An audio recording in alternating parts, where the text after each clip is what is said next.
Heart first leadership isn't what you say, it's how you show up, how you regulate, how you communicate, and how you execute when it matters most. We are Heidi and Ryan Sawyer, and you are listening to the Heart First Leadership Podcast.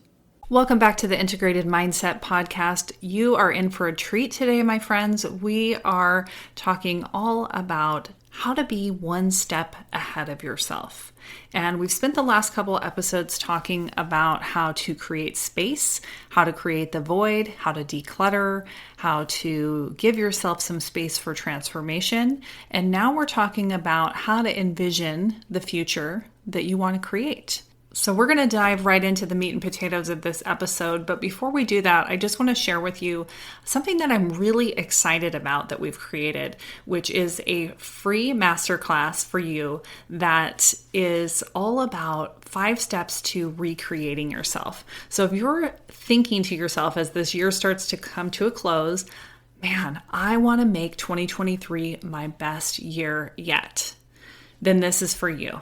We're going to share with you in the masterclass the step-by-step process that our clients have used to go from feeling like they were spinning out of control to calm, cool, and confident and being the hero of their own life story.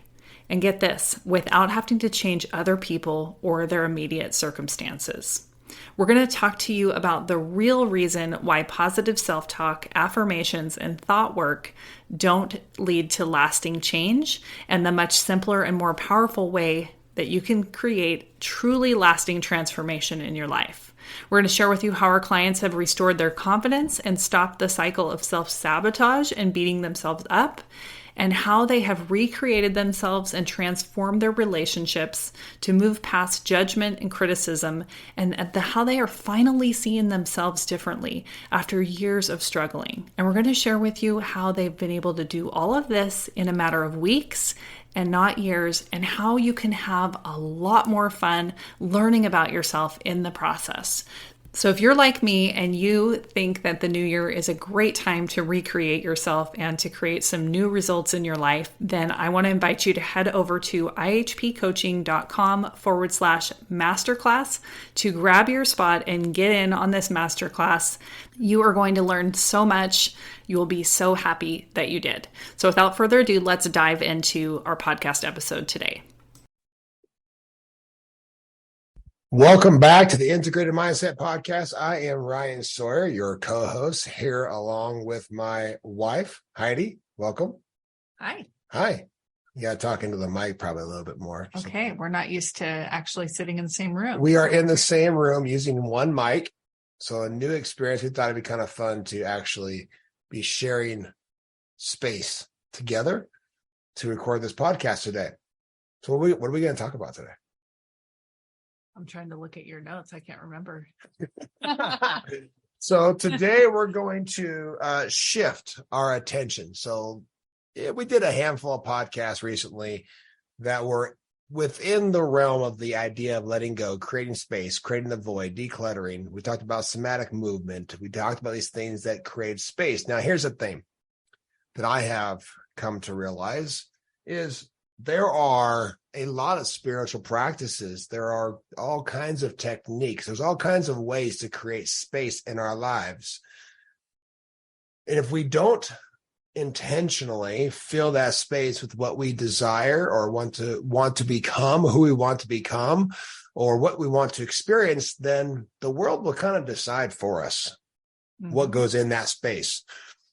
So you let go, you create the void, you now have room, you have space in your life for a new habit, a new behavior, a new thought pattern, a new way of being in the world, a new experience. So then now you got to decide to actually fortify the new experience, draw it in, spend time creating it. So that's what we're going to talk about today. We're going to talk about just this simple idea that we're not going to go real deep into like visualization, all kinds of different components like that, but we're going to talk about this idea of living just one step ahead of yourself, just one step into the future. So that's what was on my mind the last few days. So here we are. What do you think about that topic? How? How what? How do we live one? Okay, so here's why I'm saying how. how does somebody do that if they are feeling really far away from where they want to be in terms of a goal? Maybe it's in their business or with their health. How does somebody look at their life from this perspective of one step into the future when maybe the gap that they're experiencing seems really vast and it seems a long ways away? Well, I think it's normal for a lot of us to experience a massive gap, even though, like we had this conversation a couple of days ago, even though if you would have told me we'd be where we are today 2 years ago, 2 years ago, I'd been like, really? That's what we're doing? That's how things are? And that's where our business is? Like, I would have been excited. But in all reality, now here I am in this experience of what I feel like is maybe even a little ahead of schedule. Mm-hmm. Right. And I'm still feeling like, oh, yeah, but we're not there. Mm-hmm. And so it comes to this first place of awareness and compassion, I guess is a good word, to say, like, we are always going to feel like we're at base camp. Mm-hmm. No matter where we are, we're always going to look, and there's always a mountain to climb. And that's just part of the human experience. And so we first come to a place that we recognize we always want something to be different. And there's always a level of a disturbance within us. And the idea of letting go and surrendering, allows for there to be more space and more freedom for that to be, less of a consistent experience. But in all reality, still, it's part of this evolutionary pulse to say, like, I'm not where I want to be.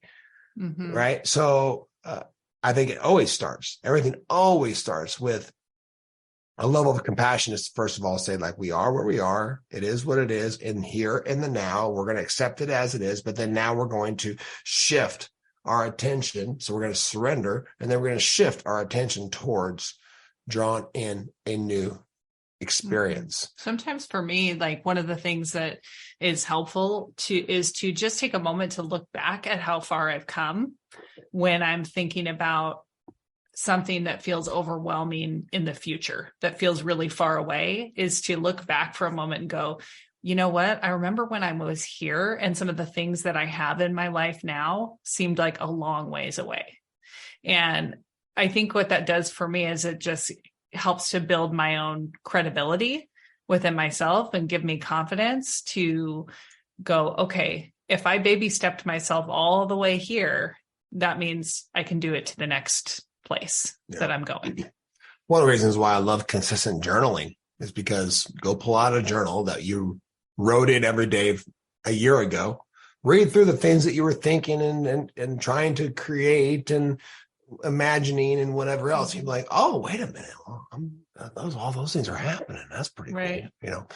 So journaling is a wonderful exercise. Wait, here's where I want to preface the conversation a little bit, and then we'll take it from there. I only have like 2 notes written down, so I don't know where we go. But we talk about this concept or idea of having an imagination. And like, this is something that we're not using.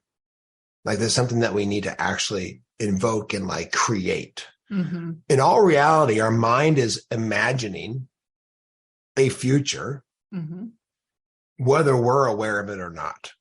It's partly how the brain is wired for survival. It's constantly accessing information from the past and then creating a predictive algorithm for the future. Mm-hmm. Since this happened yesterday or yesteryear or whatever, right? Mm-hmm. In the past, whatever that timeline is, that's what I can probably most likely expect is going to happen again. And so then I construct my life within those constraints. And if I'm not aware of how my mind is doing that, then I'm going to just probably be stuck in a reoccurring pattern of behavior, of thinking, and of experiencing. Mm-hmm. Which you could use that constructively in the sense of looking back and saying, I accomplished something that seemed like it was hard or a long ways away before. Mm-hmm. But I think what most commonly happens is we worry about situations that we had in the past reoccurring again. And because we're feeding so much energy and attention to it, we manifest that same situation again. Right. I mean, the past has value for, in my opinion, only two things: mm-hmm. for credibility, for confidence. Mm-hmm. Credibility is confidence. And if there's something that we need to let go of to heal, really, but to ruminate in the past, there's really hardly any reward for the cost that is, it's for what it's costing us to ruminate in the past, right? Right. But yet, the thing that we have to be aware of, like I just said, is that that's kind of what naturally our brain does, is takes past experiences and then predicts into the future.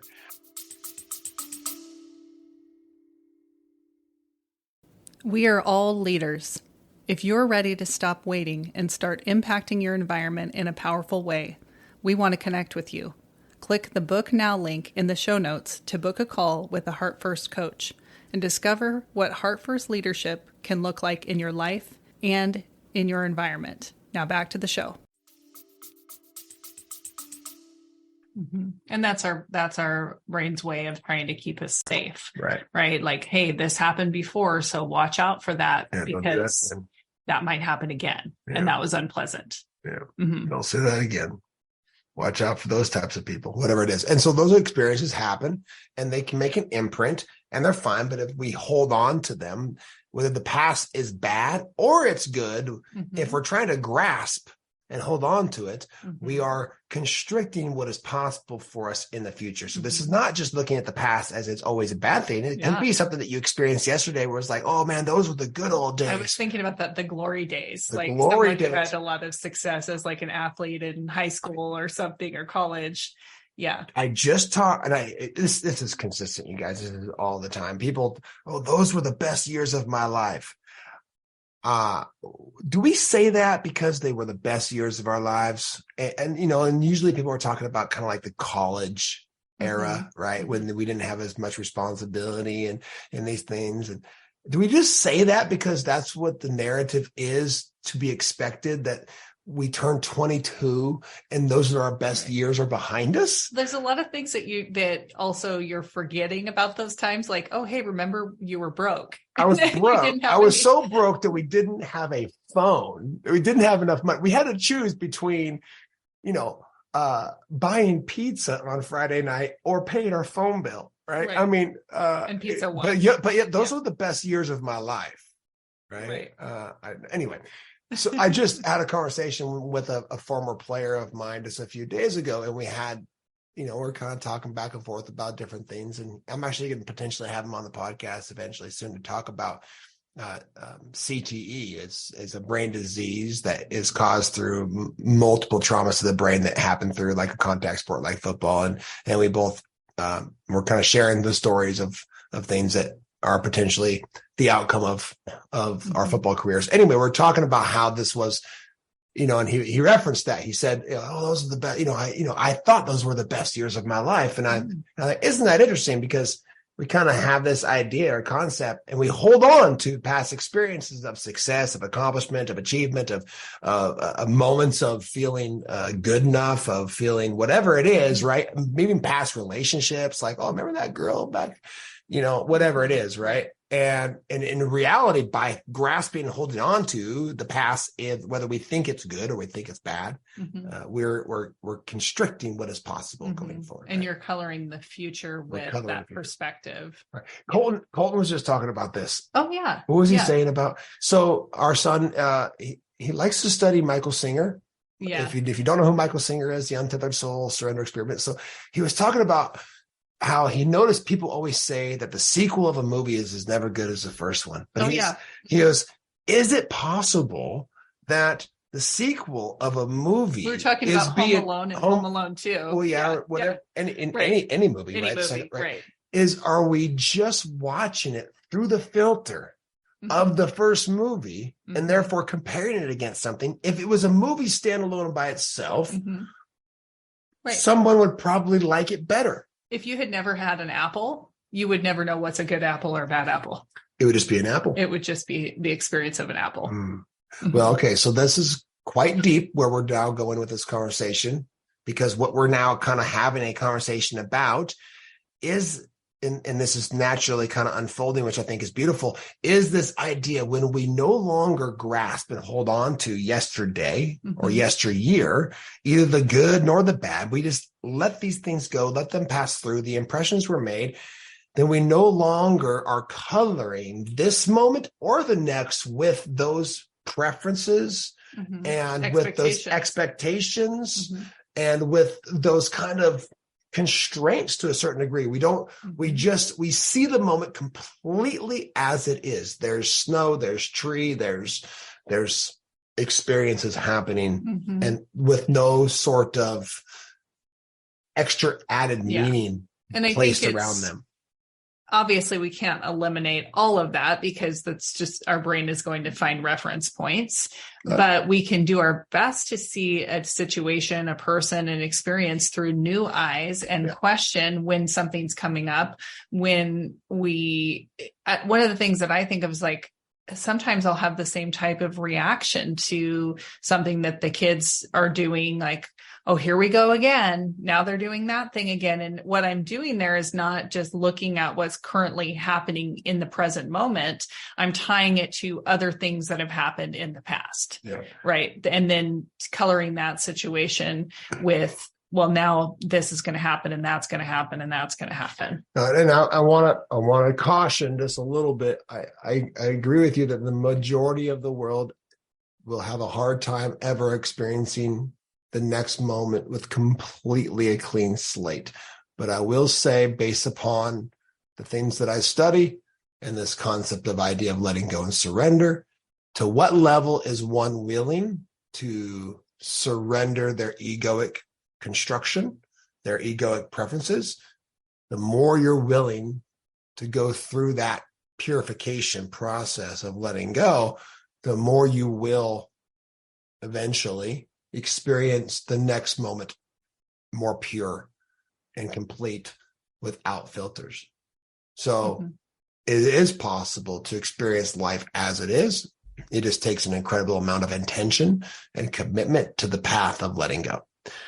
But that's and then that opens, I mean, you know, you could have a whole nother conversation about how perception works and how do you know you're experiencing it in a new way, because you're always seeing through the lens of what neural connections you currently have. So, but that's for another conversation. But it is the same concept. Yeah, we're not going to go into perception right now, but it's the same concept and idea of what we're talking about is, if our mind is already doing this, I mean, how much time? I mean, I want you to you don't have to actually take inventory, but just for a moment, imagine for a second, like out of let's say an 8-hour workday, let's just take out the 8-hour days. How much time do you spend actually thinking about what has already happened? Yeah, I toggle between the past and the future, right? And usually the future is some sort of a worry, right? Or my brain trying to prevent something from potentially happening. From not happening. Right. If I better call this person back right away or they're going to be upset with me. Or whatever. So there's a story there. It's all story, but it's how much time, and I'm talking to you as a listener, how much time, just pay attention tomorrow or today, the rest of today, whenever you're listening to this podcast, and say, like, how much time do you spend just kind of like rehashing something that's already happened? Like, I'm just going to say, how much time do you waste actually instead of spend? Well, waste, spend, whatever. How much time are you investing in something that's already happened? Now, this is one thing I do know about surrender is you can't change something that's already happened. Right now, we can reconstruct what we made it mean. We can reconstruct different things and heal from them. But like, if it's happened, it's happened. Right. Right. And it has actually nothing to do with the next moment.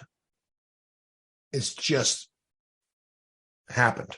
So if our mind is doing this anyway, creating thoughts and images and predictive algorithms, why not spend time intentionally imagining, drawing in, conceiving, thinking about the next moment?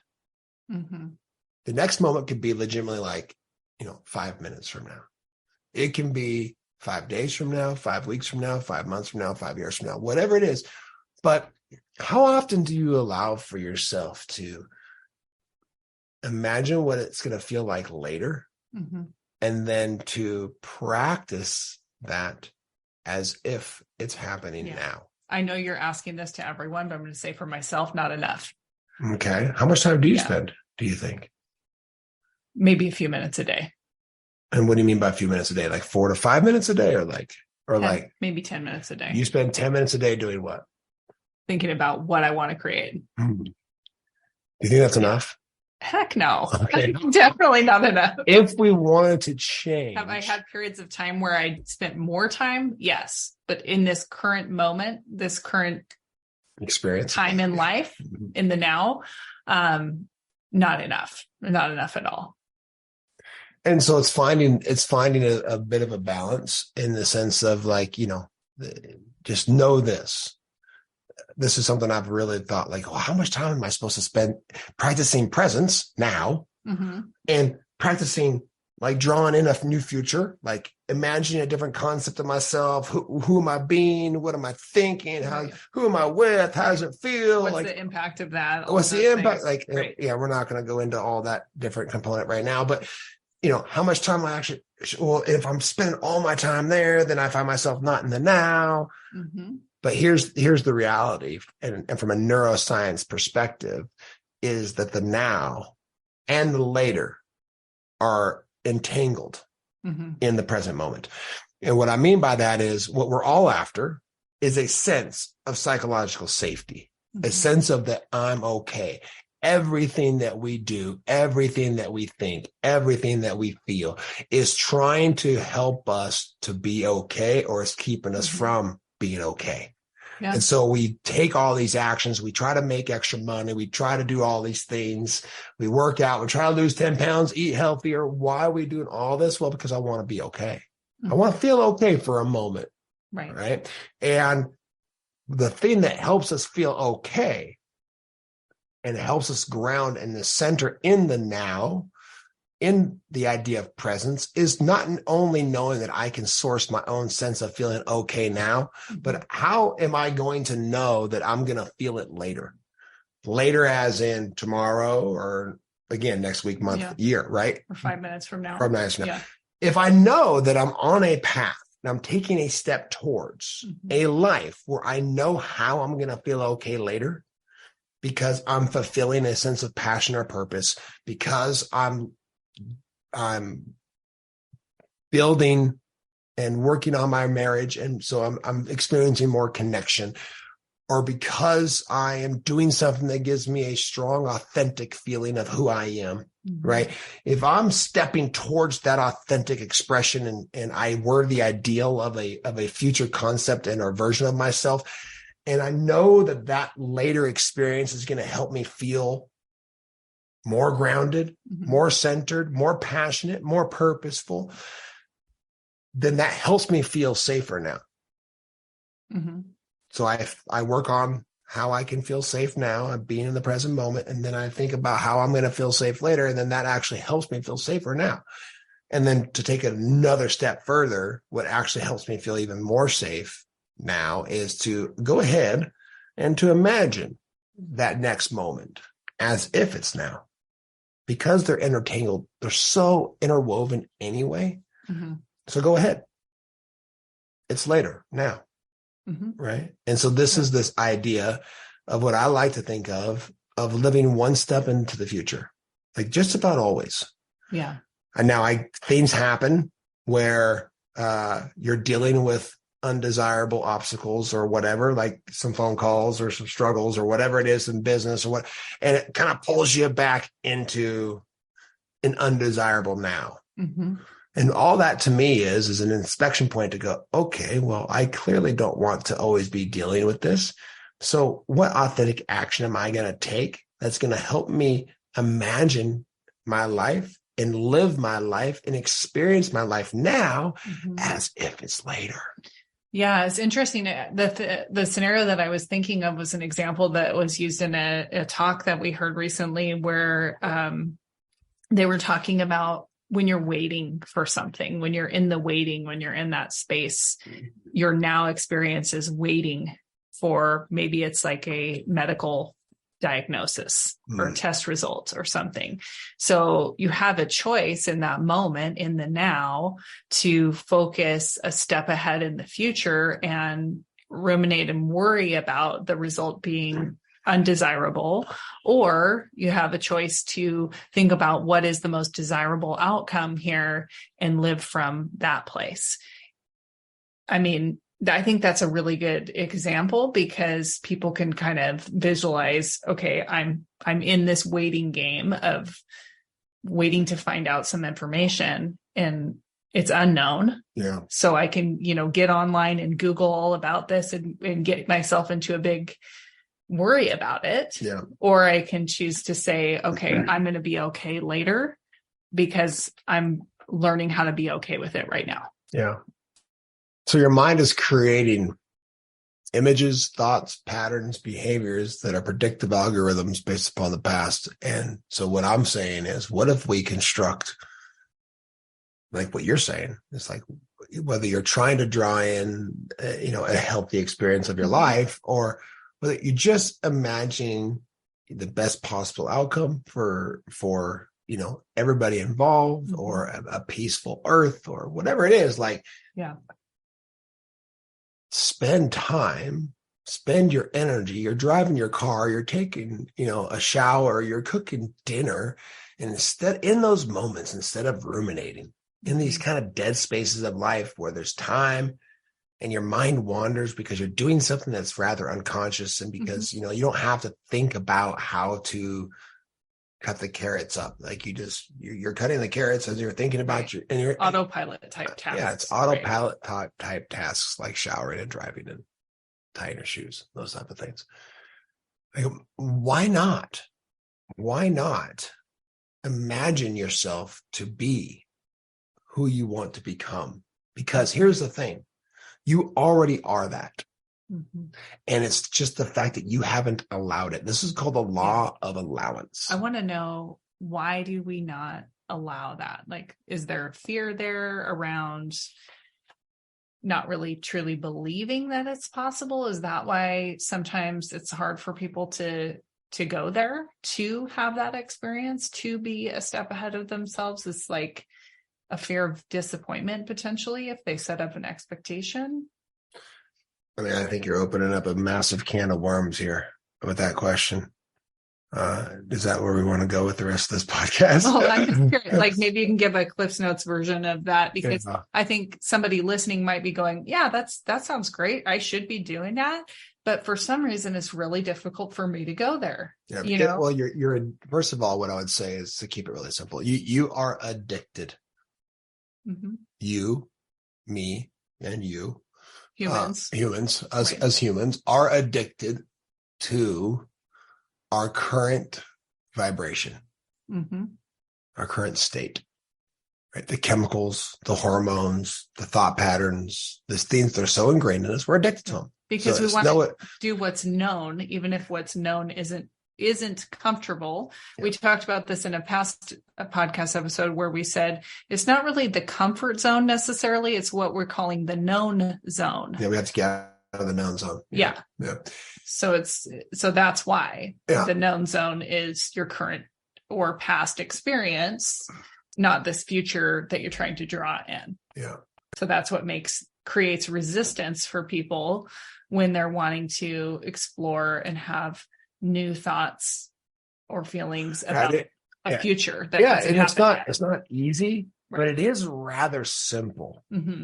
Like, can you just take a moment to write down, if you were in your mind, a better version of yourself? Because that's what's going to create the rest of the results, right? Is to start with you. So just think about yourself and say, if I was a better version of myself, I would be more intentional with my kids. I would be more patient with my wife.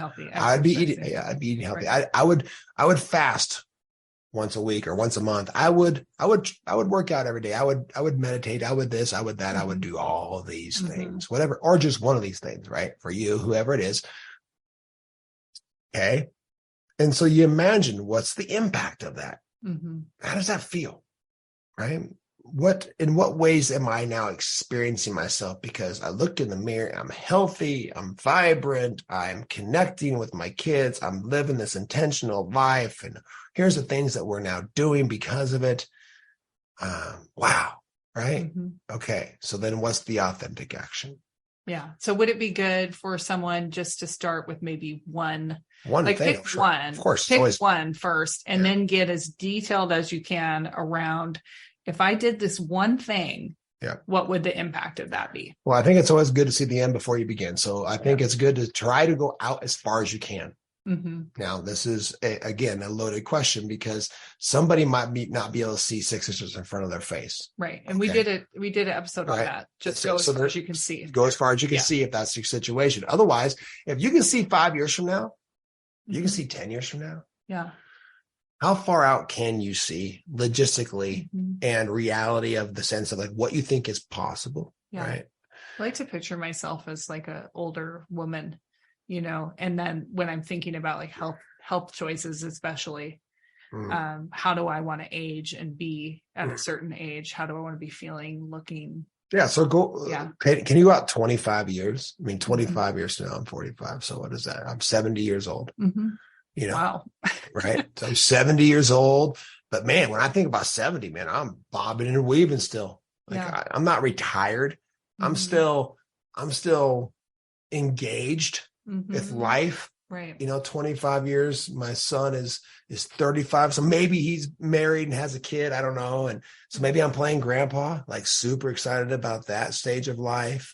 I have a few hobbies. I don't know what they are because I don't really have any hobbies now, but unless you count personal development, unless you count this podcast and meditation and nature walks. But anyway, you allow for yourself to go out as far as you can. If you can go out 25 years, great. If it's 5 days, whatever it is, you go out as far as your mind will allow you to go. And you imagine like the grandest version of yourself, especially the further you go out. Imagine it to be grand. I'd like to think at 70, I'll be in better shape than I am now. That's the goal. Yeah. That's the goal, is to be strong, to be, in a 50-year-old, a 40-year-old body at 70. I believe that's possible with enough intention, enough practice, and doing all the things. And, between hot exposure, cold exposure, fasting, and, blah, blah, blah, blah, blah. Like imagination. Yeah. So then you come back to say, okay, if that's where I'm going, that's the end result. That's the later, right? What's the micro step? What's the incremental shift? What's the micro goal that I can take today that's realistic, that's doable, that's achievable, that's measurable today to step towards that, right? And then now imagine yourself doing that thing, right? Well, didn't past you hook you up with the painting company and some of the things that you were out there really working for this future version of what you're doing now? Like past Ryan hook you up. He did a lot of hard work. Yeah, he worked his butt off. Yeah. So if you think of it that way, a lot of those things that you were doing at that time, now you're not painting anymore. Right. But you own a painting company. Sure. So if you think of it from that perspective, it's like, okay, one day you now will be past you. What do you want to do for your future self? To hook him up in the future. Yeah, do the hard thing now to make it easier later. Like today, we're doing fasting. Yeah, I'm doing water only. Yeah, I'm still having coffee, but so maybe next time I want to hook myself up a little bit more in the future by going more all in and not thinking about how I just want to have coffee right now. Yeah. But how do I want to feel later, and what kind of a detox do I want to do? Yeah. And so I love that. I'm actually planning, I was going to talk to you about spending like 4 days at the beginning of the year, remote, gone for a little reset, cleanse, spiritual journey. Anyway. Yeah. So thinking about, all right, projecting yourself into the future, just as far as you can see, whatever that is. It might only be, next week for you. What can I do now to hook myself up for next week? To make life easier. Right. This is another principle I think we've talked about before, is that what we do now, in the sense of if we try to make life easy now or comfortable now or known now, it's going to create suffering later. But if we do something that's hard in the moment now, right, we do the hard thing first, it will then lead towards a experience later that's easier, that's more joyful, that's more meaningful. Yeah. So to project forward, to imagine your life to be different than it is, to allow for your mind to actually receive your heart. And this is where it goes, is eventually we got to take this out of our head and into our body. We got to actually teach our body how to feel something that we don't currently experience. More joy, more peace, more love, abundance, whatever it is. Yeah. And so to come full circle back to your question is, number one, we're addicted. We're addicted to the version of ourselves that we think we are, what people expect from us, all the meaning making that we place on things. And so when something happens, is we're able to real fast go, yeah, you see, that's who I am. That's what life is. That's what it offers me.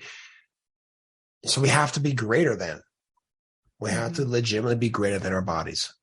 The addictions to the past, thoughts, emotions, we have to be greater than our bodies.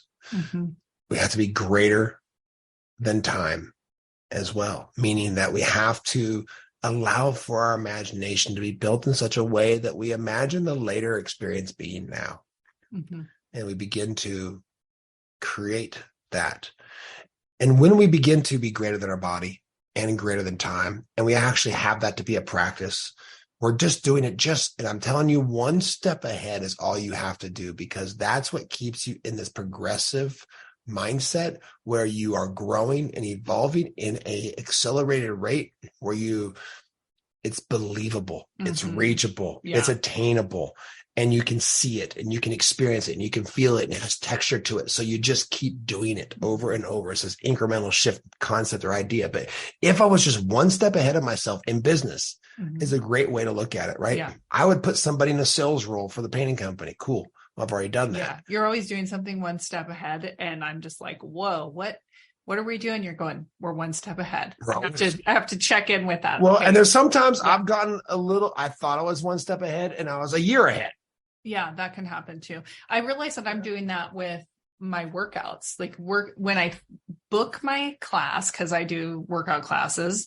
When I book my class the night before, I'm thinking about how I want to feel more towards the end of the day, the next day, because it's not just while I'm doing the workout, it's how that's going to affect me the rest of the day, make my mood better, have more energy. So when I'm signing up for that class, I am thinking about future Heidi and having a better experience. So you're pulling yourself into a future experience. You're actually assigning your mind with the concept or idea that if I do this, if I start my day doing this, then I'm going to feel like that. And that's the desired outcome, is to feel this way of empowered and strong and free or whatever it is. So then you're actually, what's called in neuroscience would be called attention probability. You're actually more likely, because you're imagining how you want to feel and what are the things that's going to help you feel that way, you're actually more likely to go do the workout. I guess I am, now that I'm thinking about different things that I do on a daily basis, I am doing it more than I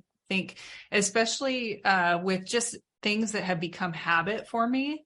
Like, okay, in the morning, I'm going to clean up the kitchen because I want to have the experience after I drop the kids off and I come back home to start my work day. I want to have that experience of spaciousness of coming into my kitchen and going, that feels good.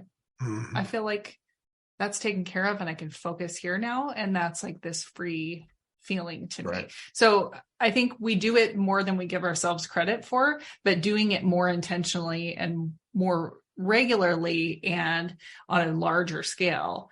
But maybe for people listening, noticing, where am I already doing this, and checking in with what that feels like to know that you already have the skill to do it on a bigger scale. And it's a skill. Yeah. It's a practice. Living your life one step ahead of yourself is not to put yourself in a situation where you go out and you're buying the car before you can afford it. That's not what I'm saying. I'm saying about the actual experience inside your body, the concept that you are creating in your mind of who you are, of what you're experiencing, of what your business is doing, of what your relationships are like. Imagine if you did this with marriage, for example, right? Where maybe you could imagine your marriage to feel more connected. Imagine if you treated your significant other from the future. Yeah. From a place where how you were more intimate, you had better conversation. What if you treated them as if that was happening now? Right. Can you imagine that transforming your marriage? Yeah. And it actually, it does change how the other person shows up, because we both played around with this, because you're interacting with them differently. Yeah. It's a different it changes them. situation. Okay. So I just walked myself into the final thing. We have to be greater than our body. Mm-hmm. We have to be greater than time. Mm-hmm. We then have to be greater than our environment. So body is me. That's me. It has nothing to do with you. Mm-hmm. Time is an illusion anyway. That's this construct that we've created in our mind that we think that, later's not happening now. And we can go into a whole concept there. This idea of allowing yourself to be the highest expression of yourself. And, you already are. It's just the conceiving of it. But then beyond that, what happens is when you start to do this process, what you're going to notice is that maybe your environment is not in alignment with it. Maybe your significant other is not on board or doesn't know what you're doing. Or maybe your financial situation is not that way, or how you're spending your time day in and day out. Mm-hmm. It doesn't reflect. Yeah. Maybe you're reflect in an office environment that you don't particularly like. Right. Well, I'll give you the very tangible, real example in our lives right now is we are imagining a life where we are only checking in with the painting company once a week. Mm-hmm. Like that's something that we are pulling ourselves forward towards. Which frees us up to do more coaching. Right. So the decisions that we make, the things that we put in place, the processes that we then create, and okay, those are all the tangible things out in the world, but we also, I know I do for sure, spend quite a bit of time, a couple times a day for an extended period of time, 10, 15, 20 minutes, and then throughout the day, where I allow for my mind to create the imagery and the experience of that to be the case now. Mm-hmm. Right. So you're priming your body and your brain towards a future experience, and it doesn't know the difference between real or perceived. Mm-hmm. And if your mind's going to imagine and create things based upon predictive algorithms of the past to create some sort, or based upon past conditioning to create some sort of predictive algorithms of the future, what if you gave your body a taste of the future and created a memory of the future? Then it's going to actually be drawn towards that experience. Right. And you might hear me say all these things and be reminded of something that you heard from Dr. Joe Dispenza. Mm-hmm. A lot of the ways that I talk and a lot of the things that I've been influenced by is through his practice and his work with neuroscience and quantum physics and epigenetics. This idea we have to be greater than our body, greater than time, and then the hardest part is to be greater than your environment. Mm-hmm. Be greater than your current circumstances, to not, and this is part of meaning making. So you said, what keeps us there? What keeps us there is the fact that number one, we're addicted. So we have to be greater than our body. Number two is that we don't know necessarily if we believe it's possible, because if we're in a constrictive experience, if we're in an experience that we don't want to be in, our brain collapses time and it creates this narrative that says it's always going to be like this. That's right. It's like this now. That's right. Yeah. That's right. And then beyond that, we then look at our circumstances in the world and we affirm the story or the narrative that, oh, that's not for me. Mm-hmm. Or that's only for the pure or the holy or the spiritual or the this or the lucky.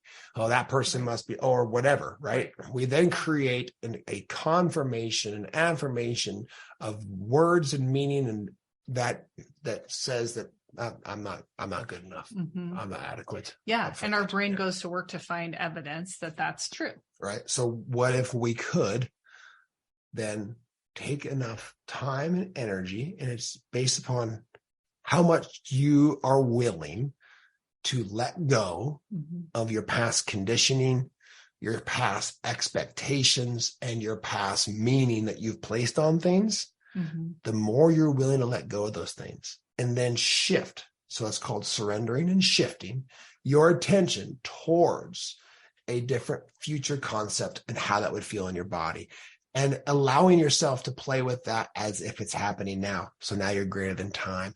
And then when your world gives you the resistance that is, oh yeah, the yeah, but that it's not happening now, you surrender, you open, you stay open, and you rise above your environment, which then does nothing but impacts your environment in a positive way, because now your environment begins to resonate and vibrate in the future as well.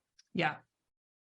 Yeah. You're no longer playing the game of whatever's been going on. I'm no longer playing the game of my past is going to create my future.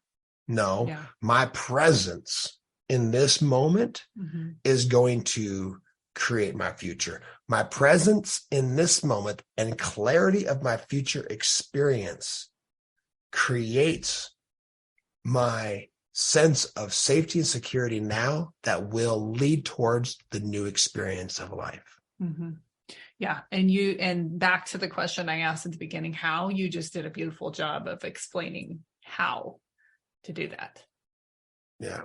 That's the what and the how all wrapped up. And so it takes practice. Yeah. And there's tricks and exercises and all sorts of things that you have, and if you're listening and you're interested in learning more about this, we do have a program that's going to be starting. Yeah. We have a masterclass that's going to be coming up here. We're going to be sharing the details on that, but the masterclass is called 5 Steps to Reinventing Yourself. Reinventing or recreating. We haven't finished naming it yet. Okay, let us know which one you like better. Reinventing or recreating. I personally like the creating concept. But yeah. So 5 steps to recreating yourself.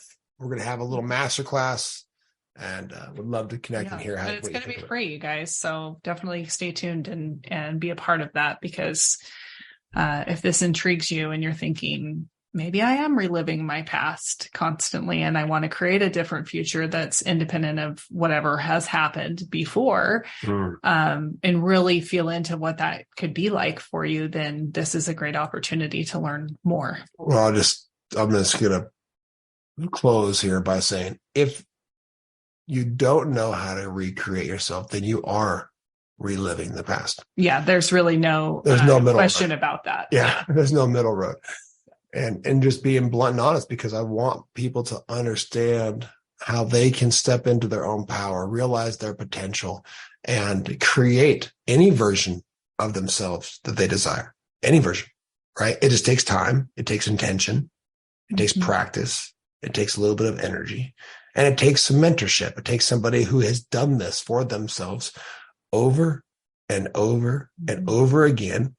And that's what I have committed my life to doing.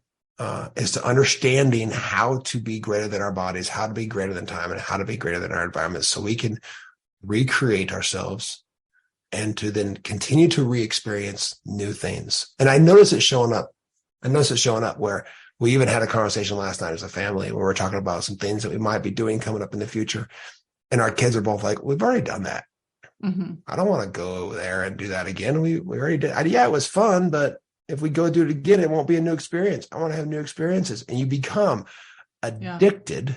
Well, that's why they decided to go to a different school this year, is because we said, what's most important? What do you think is the most important thing for your growth? And they said, having a new experience. Yeah. And so now they're having a new experience and they're growing in different ways. Once you root yourself in this idea or concept of seeking new experiences, of seeking challenge, of seeking a different concept of yourself, and using what is showing up in your environment as the vehicle to transcend that, to evolve, to grow, and to heal, so you can have new experiences, you'll become addicted to new experiences, just like we currently as humans are addicted to the past, condition, expectations, and meaning that we place on things.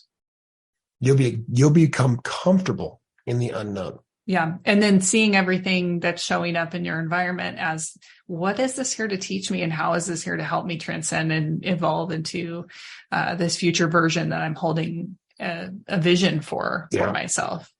Because when you get clear enough, when you get clear enough of the experience you want to have and have clarity of impact, and you start to become and rehearse to be greater than your body and greater than time, I'm telling you, the next thing that's going to happen is your environment is going to try to grab you, and your environment's going to try to give you a yeah, but, Mm-hmm. and it's going to give you, and that is for you, because that is your actual vehicle of the thing that you have to let go of to rise above it, to have the experience that you desire.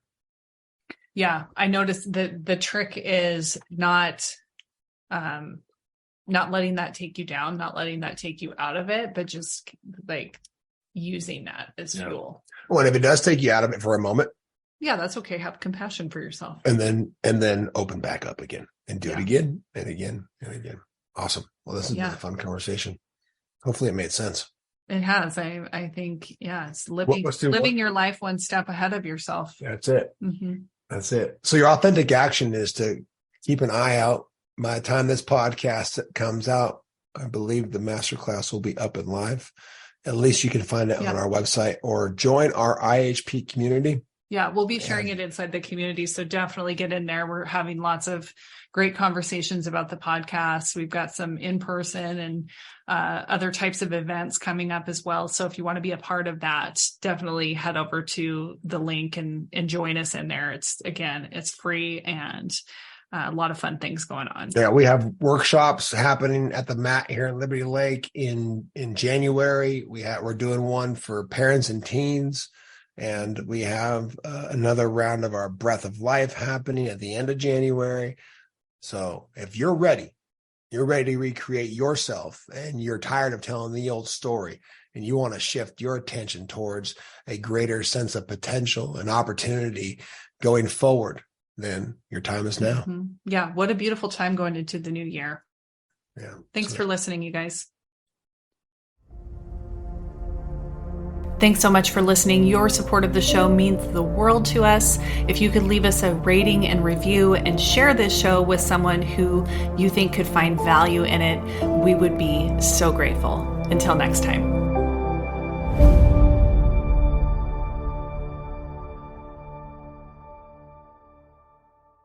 Thank you for listening. Remember, leaders go first, alignment matters, and the environment that you create is the legacy you'll leave. We'll see you on the next episode.